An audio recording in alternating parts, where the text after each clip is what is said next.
La majorité des questions étaient destinées à en savoir plus sur nos sources, sur la manière dont nous sommes procurés l'information.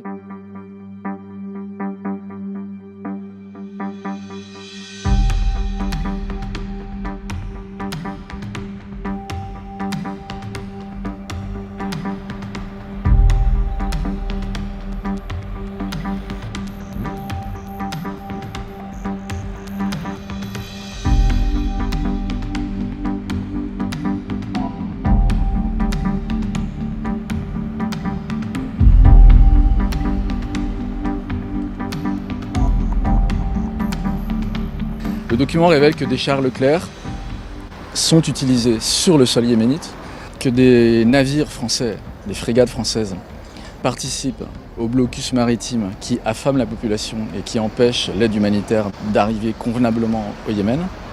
Et enfin que les canons français, les canons César, eux positionnés, c'est vrai, du côté saoudien de la frontière, ils bombardent sur des zones civiles.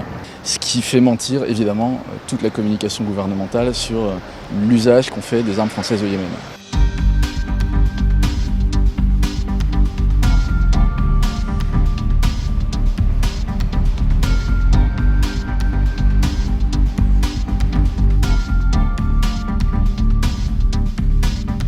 La majorité des questions étaient destinées à en savoir plus sur nos sources, sur la manière dont nous sommes procurés l'information, nous sommes procurés le document. Et surtout, il y a eu des questions qui étaient assez intéressantes, dont on se demandait un peu ce qu'elles faisaient là, qui avaient trait à notre connaissance et la représentation qu'on avait de la nécessité de protéger le secret de la défense nationale. Un peu comme s'ils avaient voulu sonder le civisme des journalistes. Ils ont terminé par une question qui ressemblait à une question de baccalauréat, passionnante, mais à laquelle il n'y avait pas lieu de répondre. C'est: accordez-vous la même légitimité à la loi de 1881 qui protège le droit des journalistes à taire l'origine de ces révélations, à protéger ses sources, qu'à la loi protégeant le secret de la défense nationale? Pour eux, la réponse est évidente. La protection de la défense nationale prime sur la protection des témoins et des sources.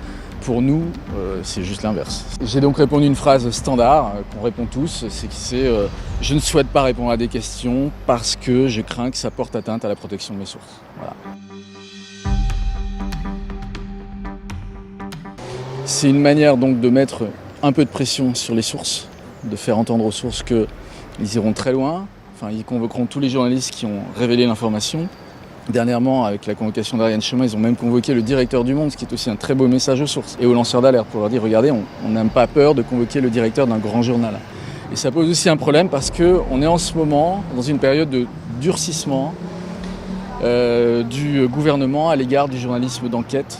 Il y a beaucoup d'exemples. Il y a eu récemment donc, le vote sur la loi de secret des affaires, la loi sur les fake news qu'a voulu voter le gouvernement. Qui est une loi qui vise finalement à définir ce qu'est la vérité, non pas par les lecteurs et par ceux qui produisent l'information, mais plutôt par l'État. C'est complètement inédit. On n'a jamais connu ça avant. On n'a pas connu ça sous le gouvernement précédent, ni sous le gouvernement d'avant. Enfin, cela, c'est vraiment nouveau. On sent un durcissement. C'est légitime de les révéler parce que, d'une part, et on l'a évalué nous-mêmes, on n'est pas irresponsable et les médias de ce point de vue ont une responsabilité. On ne divulgue pas d'informations qui peuvent mettre des vies en danger. Ça c'est clair. Ce document ne met aucune vie en danger.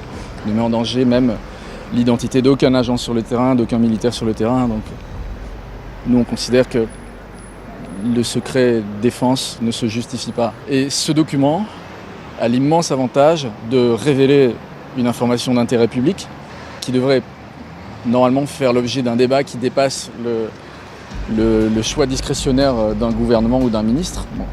Et surtout parce que c'est un document qui prouve, sans aucune contestation possible, que le gouvernement a menti aux Français et à la représentation nationale sur un sujet important qui est l'usage qu'on fait des armes dans le monde.